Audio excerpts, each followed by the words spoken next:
Thinking of upgrading from your HDB to a condo or EC, one of the most important questions you will face is this: should you sell your HDB first or buy your next home first? This decision can make or break your finances, timeline, and peace of mind. So let's break it down properly. And by the way, what you plan to buy matters a lot. Because if you are buying a private condominium, the ABSD applies. But if you are buying a new EC or HDB, there is no ABSD involved. So the strategy changes. So let's talk about the pros and cons on selling first. If you are selling first, you will know what is the clear budget, cash and CPF you have at the end of the day to buy the next property, because there's no more overestimation, no more assumption, and you can safely afford the next place without stretching your loan or CPF too thin. Another thing, you get to avoid ABSD, because if you still own a HDB, you need to pay the ABSD upfront, but if you sell already, you don't need to pay this ABSD at all. So you can only apply for refund in one of these few circumstances. You're a married couple with at least one Singapore citizen, your new property is jointly purchased by both spouses, and your existing HDB is fully sold within the last 6 months. Since selling first means you avoid this entire process of pay first, get back refund, and sell, then get back your refund ABSD later at the end of the day. So note that if you are single, totally you're not able to do so at the end of the day. And if let's say you are going to buy the next property under one name only, you are not able to do this as well. So the next thing is that, another pros is that only one loan is needed.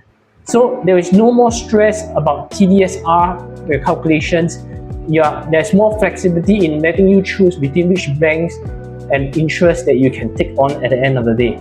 So the next, however, right now we come to the cons. The cons of selling first and then buying later is that you need to act fast, because after selling, you need to start looking for the next property, and you may feel rushed and end up compromising on your next property just to move in time, because the timeline is quite short. I leave a video up here where it shows you the complete timeline of selling and buying a HDB at the same time. Then you can see how short the timeline is, probably about 2 to 3 weeks, or sometimes probably 1 month, maximum 1 month or so, because you need to process both at the same time as well. The next con is that you may need to rent temporarily. Why do you need to rent temporary? Is because if you cannot find in time the next house, right, you may need to rent for 3 to 6 months, or sometimes even a year, because sometimes you sell already, you don't want to rush into purchasing, you may need to rent during that period also. So, and then of course renting means extra cost, there's double moving, and then there's added stress at the end of the day. But right now, it's quite common to see people sell and then rent, because especially if they are selling their private property, they want to buy a HDB eventually, there is a 15 months without period, and then they would need to do such a scenario as well. Okay, then your purchase price, if you sell first and then buy, your purchase price might rise before buying. Just like what I mentioned just now, if you sell already 15 months later, then you buy, there's a high possibility that the purchase price might increase as well. And then you need to top up more cash or downgrade your expectation also. So who is best for selling the property first? So it's best for people who is going to buy a condo next. You are currently in a HDB, you want to buy a condo next. Yeah, and those who want certainty at the end of the day also. Of course, it's suitable for units, HDBs that are easy to sell. Even if it is difficult to sell, you should sell first. That's what I feel as well also. Quick favor, if this video has been helpful, like and subscribe. It really helps push this video to more people who need it. So option 2 is buy first and then sell. This is quite a rare situation, but let's look at it, pros and cons as well. Okay, there is more time for you to shop around for the next home. Yeah, you don't need to rush into it so fast. And then you can search patiently for the ideal unit. And then it's also a smooth transition for you, because you can move directly into the HDB or condo or EC with no rental period. If you buy a new launch EC, there is a deferred payment scheme. So how does a deferred payment scheme works? You only pay the 5% and 15% down payment upfront, and then there is no mortgage installment that you need to pay all the way until it TOP, which can be 2 to 3 years later.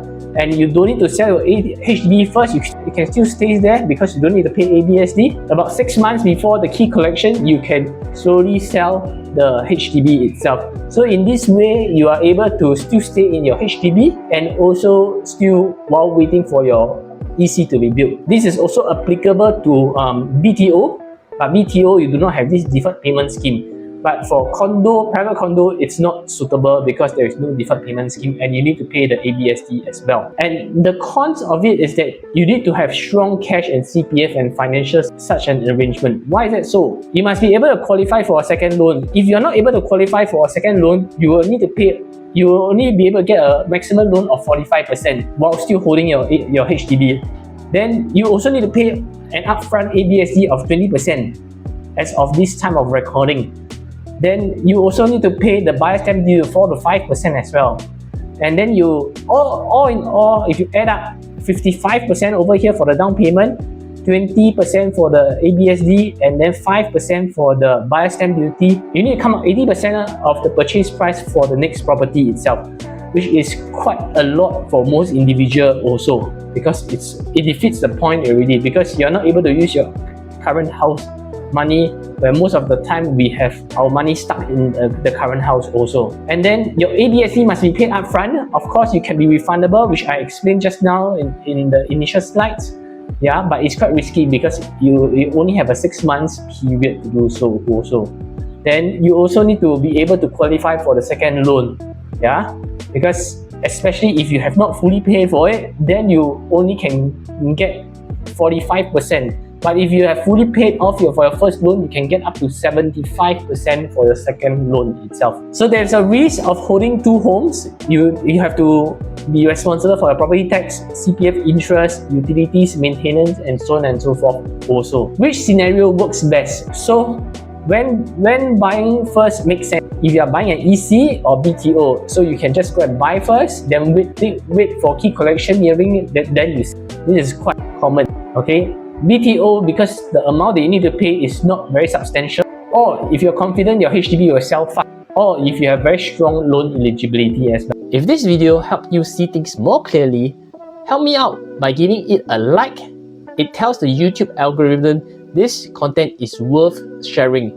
And if you want more no fluff property content like this, consider subscribing. These are the key questions you should ask yourself before you decide. So can you qualify for 2 loans? How do you know whether can you qualify for 2 loans? Is basically you have fully paid for your first loan already, then you get the second loan, they can give you 75%. But if you have not fully paid for the first loan, then they only can loan you up to 45%. Then do you have enough CPF plus cash for the next property? Because if you do not have enough CPF and cash, then you have to sell. Yeah, because you need the down payment to complete the house. If you do not have, then no point, no choice, you have to sell. Then how fast can your HDB be sold? Yeah, that's another question altogether. Because if you're not sure how fast your HDB can be sold, or you're asking a very sky high price, then it's better to sell first. Because if you have bought already and then you have a 6 months deadline to claim back the ABSD, then it's going to be quite stressful for you. Then is the next unit time sensitive, which is very similar to what I mentioned just now? And do you have a backup accommodation? Because if you have a backup accommodation, you can sell first, move to your parents' place, or move to another rental place, or stay in JB or stuff like that. Then you can sell first and then buy later also. Alright? So what is my advice as a real estate agent? It's very simple. Most of the time, 90% of the people will sell first and then buy, because they wouldn't have the money to pay for the new house, because usually a new house is much more expensive, much more higher price also. They wouldn't have the money to pay for it. They need the money from the current house to pay for the new house also. They will sell first because most do not have the funds, and then selling first gives you a lot of flexibility. Your cash is there, your CPF is there, yeah, and then you plan your timeline backward from your move-in date itself also. These are my final thoughts. It's not just about the next home, but it's about the financial stability in the new home that you are going to move into also. So, want to learn more? I have another video about this guide about selling your HDB. Everything it touches about timeline, finances. So you can check out the next video over here.